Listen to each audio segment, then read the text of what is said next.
Day might be a good time to talk about sex. For the filming aspect of this, we're coming up on Valentine's Day, so that's definitely the love holiday of the year, and many people equate sex with love, and sex is an important aspect of our love relationships. So, let's do it. Hi guys, my name is Jessica. I'm a certified life coach. I have my Bachelor's of Science degree in psychology, and I own my own life coaching practice called Endless Possibilities Life Coaching Services. So as a coach, I talk a lot about many different aspects of life and life factors that impact our aspects and quality of life, and sex happens to be one of them. So let me do a little disclosure before we get into the details of this video. So when I'm talking about sex, it's meant to be from a space and a context where it is in a healthy framework where respect of boundaries and mutual consent is given. So under that context of sex, I want to kind of highlight some different aspects that I see come across when I do couples coaching or just, human development kind of research and studying, and what can help us live happier, healthier lives. So the first thing I want to talk about are the three different functions of sex that I see from a coaching perspective. So the first is biological. Sex in itself has some very real, very practical biological aspects of support. Many things that it does is reducing anxiety. It can relieve symptoms of depression, and it absolutely can ease stress. Sex also, along those hormones that provide those reliefs, it also releases oxytocin, which oxytocin is a feel-good hormone that helps support our sense of love, our sense of connection, and our sense of belonging, which is a big important aspect to our human development and how we see and feel about ourselves. So from a biological standpoint, the act of sex, the function of orgasm, can actually be very beneficial to us. So that's one function. The other function is to increase connection and intimacy with another person. It is probably the most vulnerable experience we can share with another, and it's definitely one of the more unique ones. It's not out there for everybody. It's not a context that we really explore with every person. We have select few or a minimal amount of people who we share that with. So in that way, it's a very unique life experience. And the last one is for fun. Sex is not always within committed relationships, and sometimes it's just an avenue for a fun connection with another human being, which can have its own benefits. So from a coaching perspective, those are the things that I see as the three frameworks of the functions of sex. Now I'm going to discuss the two relationship approaches to sex. So this is more, you don't necessarily have to be in a committed relationship. We can interact like this in a non-committed relationship and a casual sexual encounter. But what I see as the two kind of relationship aspects that we have with sex, the first one is one that is where sex is separate from our emotions or our emotional disharmony. So what I mean by that is, in a relationship or in the context of the interaction with another, a person within that framework is able to separate the sexual, physical act of sex from the current emotions that they may be feeling. So let's say in a committed relationship, where the committed relationship is having challenges and there's hurts and there's some disagreement, in a framework that I just described, that couple would be able to interact and have a positive experience in sex and be able to connect in sex without letting their emotional disharmonies come into play. Another one is where this sexual relationship is impacted by the emotional framework of the person or the relationship. So what I mean by that is where how we feel emotionally impacts the quality or the connectability that we have sexually.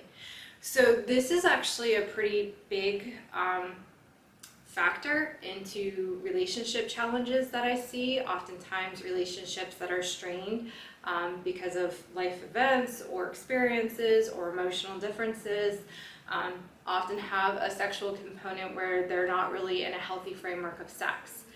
One of the difficulties with that is that that is a way that we do feel connected, and we can have another connection of support and intimacy. So it can become like a vicious cycle. It gets harder to kind of rebuild when you've got setbacks in every area, or you have stumbling blocks in every area. So, as a coach, I always work within the framework of what is most comfortable for the clients that I'm working with, and absolutely try to meet the goals and agendas that they have for working with me within their framework. And I think that first and foremost is the healthiest. Separating the individual and looking at it from just a coaching perspective and a psychological perspective, I really align with the fact that I think a little bit of blend of both is valuable, both for your own kind of self needs and your self-sustainability and that of the relationship. Because, yes, sex in relationships and even non-committal relationships can have an emotional context. I think that we can stay in a lot more control of our needs and the experience that we're interacting in when we're able to have a bit of a divide and we're able to have some separation between the emotional context of a situation and the sexual context.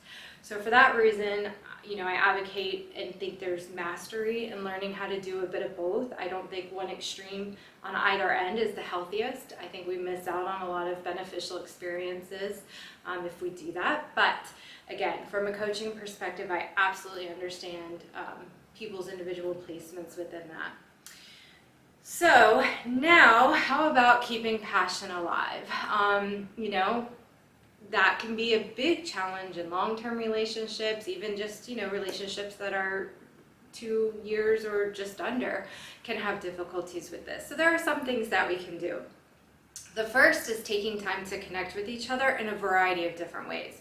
So not just sexually, connect intellectually, connect over experiences that aren't connected to sex. Just really build that sense of compatibility, I guess, is what I'm talking about there. Be open to stepping out of your comfort zone. So sometimes you lose the passion because it just gets a little boring. It's just kind of lost the excitement, the intrigue of something new, the adventure that comes along with that newness and discovery. And so we can get that back, but often we have to step a little bit out of our comfort zone. And again, this isn't meaning do something that feels uncomfortable to you or go against the grain of who you are sexually. By no means do I mean that, but consider and be open to the fact that sex is an experience and it can be approached from an exploratory standpoint, to where it's not just, well, this is how we do it, or these are the positions we're comfortable with. Like, there's a lot of other things that can go in that don't have to be, big kind of uncomfortable sexual context types of things to get out of our comfort zone. The other is to create lighthearted energy with you and your sexual partner, whether that's a casual partner or a long-term committed partner. The more you just have that feel-good vibe, the more comfortable, the more at ease you both are in the energy it is, quite frankly, the easier it is to just flow into sex and for the sexual interaction to be a lot more beneficial. Remember that biological component. If we're tense, if we're stressed, if we're just uptight with each other, we're not going to get the same benefits from that emotional connection or that physical connection as we will if we have that lightheartedness. So just keeping an energy of that and having that be a part of your relationship context or your interactive context helps to keep the passion and that sexual satisfaction alive. The last is to communicate. So communication really is big. I think we all have our own individual desires, our own individual fascinations and things of intrigue, especially when it comes to the avenue of sex. And the more we're able to communicate those things with the person we want to share, that arena of life with, the more that we might get out of the experience and the more satisfaction that might be available. So I think those are all important tips. And remember, love at the heart of it is an action. And I know that when we're talking about sex, I'm not linking it automatically to love, but it is a connected, interactive experience that you share with another. And so it's very much action-based. And in that way, my philosophy when I work with people or coach on this topic is, why not make it fun? So I'm going to end on a couple notes. One is kind of more about the biological, and just remembering that, the act of orgasming really is healthy and beneficial for our physiology, for our biological needs. And to make it fun, there are a few tips and things that we can do to create positive, healthy sexual relationships. And the first comes down to kind of knowing yourself. The more you know your own sexual placement, and I guess what I mean by that is how your body responds to different sexual sensations and preferences that you might individually have. And the more you know that about yourself, one, the more you have to offer to your partner, and two, the more you can kind of guide and purposely interact in those avenues, and just kind of heighten the fulfillment and the satisfaction aspect of sex. The other one is explore your likes and preferences. Really, one of the things I coach to is, look at it as an adult playground. I mean, my philosophy is it should be fun, it should be free, it should be one of the places where we can go in life as an adult, again, under that respected, mutual, consensual kind of framework, and really just, kind of let go, not be stressed, not be held back, not be inhibited by, the woes of the world. I mean, this is a place where we should really be able to have that feeling like when you finally get recess and you're out on the playground and you get to go do whatever you want to do. I mean, again, within respected boundaries and those communication, things intact. But from an adult playground standpoint, it's about exploration, it's about discovery, it's about excitement, it's about joy, it's about being present in the moment and experience. So, I think there's a lot of value to looking at it from that perspective. And then remember, nonverbal communication is a big aspect to the sexual playing field.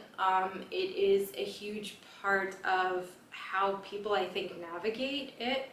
So, just keep that in mind as far as making sure that, again, part of that knowing yourself, if you're able to have a little bit of that separation of your emotional kind of landscape from your sexual, relationship and landscape, it makes that a lot healthier, because you can be in a lot more control of knowing, okay, well, I might really not be happy with my partner in the moment, but fundamentally, I know we're going to get through this. Fundamentally, I know I care about them. And personally, I would like to engage in this activity. So being able to separate that and have a little more control of your nonverbal cues in that way is super helpful to creating a healthy and happy and positive sexual relationship and experience. So I hope you guys have found this, helpful, and have gotten some insight as far as, different ways to maybe look at and approach your own personal sexual relationship and that with